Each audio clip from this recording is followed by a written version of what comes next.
Welcome to OmniTalk, powered by NXTsoft. I'm your host, Amy Rice, and OmniTalk is a podcast focusing on fintech and how it affects banks and credit unions. On today's episode, we have Bobby Childs, Vice President of Business Development for NXTsoft. We will be discussing the recent mergers and acquisitions report that was released for Q1 of 2020, how the coronavirus affected it, and what we should be looking forward to in the future.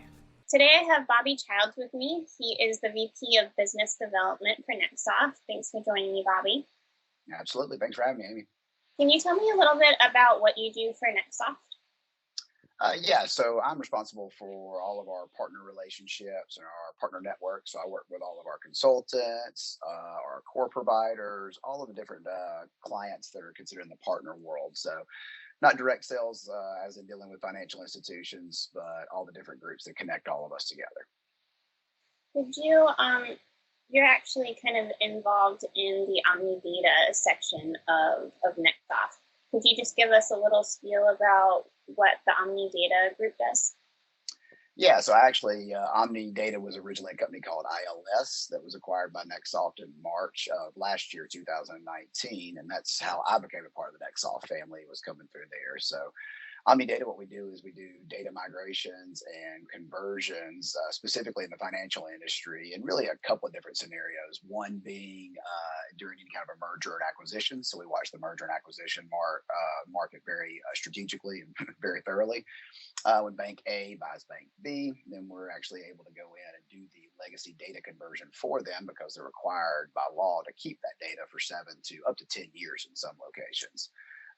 The other way we do it is during a core conversion. Same thing basically applies, going from one core to another one. You still have to keep that legacy data. And then we do some work with data silo consolidation, data lake creations, things along that nature, where people have data that they're sitting on and they want to get it all one location for analytics purposes, or they want to move it to a specific other spot, or maybe even to the cloud. We can do those migrations. So as far as mergers and acquisitions, NXTsoft releases a quarterly report. Can you tell me a little bit about that?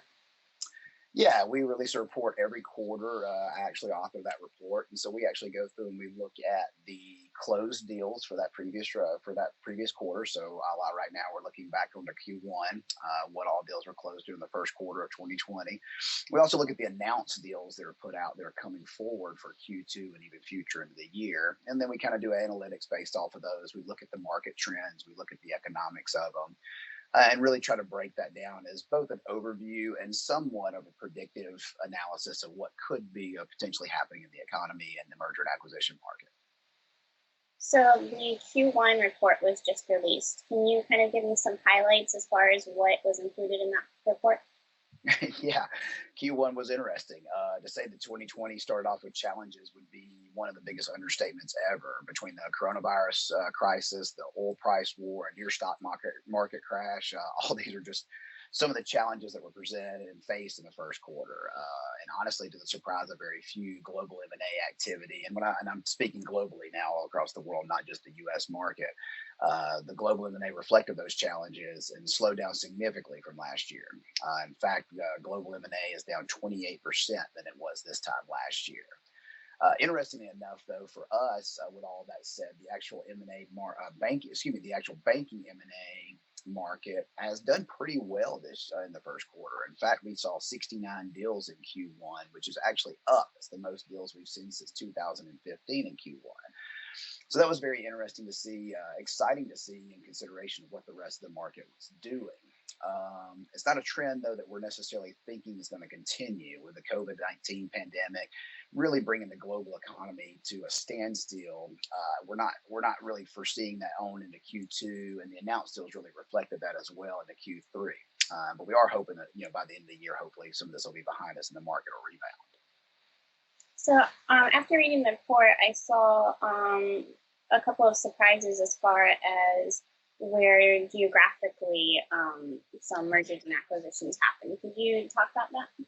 No, it was very interesting, actually. The United States is broken up into 8 geographic regions as it applies to the banking M&A market.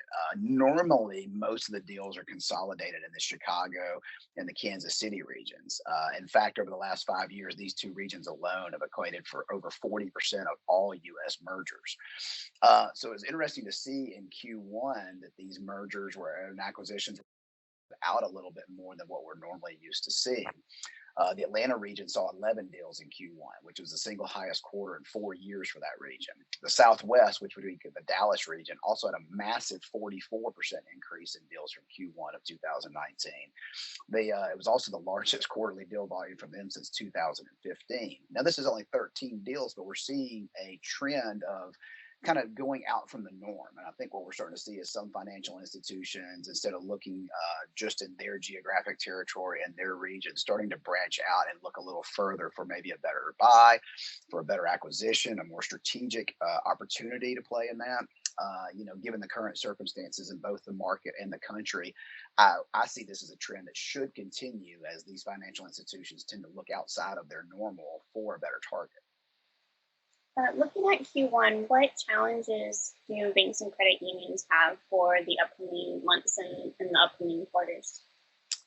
I think like we talked about in the beginning, I mean, there's so much going on in the economy and in the world right now that has kind of shuttered this market. We've been in this incredible bull market for the past several years where mergers and acquisitions, globally speaking, have continued to be on the rise and increasing. And it almost looked impervious to certain downturns that we had. Even when we have little glitches in the economy, the M&A market would continue on. However, given the oil war really that was going on, given the COVID crisis, given the near stock market crash we saw in the United States, all these other factors going in, we're now seeing really a strong halt to what's going on in the M&A market. In fact, for announced deals, we've actually dropped significantly in our announced deals. Looking into the future for Q2, we're only seeing 36 deals that have been announced so far. So that's a 61% decrease from the deals that were announced in Q4, which is a dramatic drop. Now, we had 45 announced in Q1 of last year, so we're still looking at roughly a 35% decrease from that.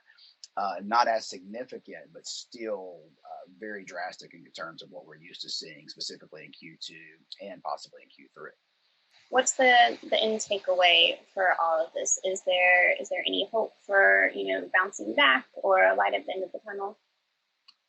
Yeah, I mean, the beauty, especially of the American economy, is that unfortunately tragedies have happened. They do happen. But what we've always seen with not only the American economy, but the American people in general, is this resiliency that rises up and this ingenuity and this creativeness that comes out of something that's tragic. And I think we will see that within the M&A market as well. We are in unforeseen times. None of us have ever experienced anything like we're going through right now. But what it's also creating is new ways of doing business, creative ways of reaching out to clients, creative ways of creating opportunities, even within existing business. And I think we'll see that in the M&A market. It's possible to see different types of deals that start to come into the pipeline. Things like distressed deals or restructuring, joint ventures even are possible, or consolidations. So I think there's a real reason to be hopeful. I don't see Q2 or Q3 being a major quick turnaround. I think those are going to be down quarters. Q4 possibly as well. But I think in the long term, I'm very hopeful the M&A market's going to revive quite strongly, possibly stronger than it ever was, because of the ingenuity, because of the efficiency that's developed in these hard times, and people's just sheer willingness to thrive. That's all the time we have for today. Bobby, thanks for joining me and sharing your knowledge about mergers and acquisitions. Absolutely. Thank you. If you'd like to read the full M&A report for Q1, you can find it on NXTsoft's website, NXTsoft.com. Thanks for listening. Stay safe and stay well.